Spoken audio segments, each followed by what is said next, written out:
इस दौरान I am sure Hrithik जो आपके भाई हैं वो भी क्या पापा की तरह फोर्ट होल्ड करने के चक्कर में बड़े स्ट्रांग दिखाते थे आपको, या वो अपनी वनरेबिलिटीज आपको दिखाते थे?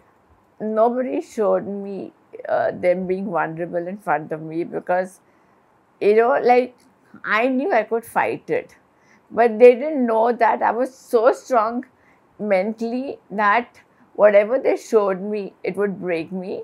So everybody tried to put on a super brave front, where if my father was in the hospital with me for tuberculosis and mom was in the hospital with me, Dugu would be back then researching for everything. He would be more behind the scene of a brother than in front of the scene.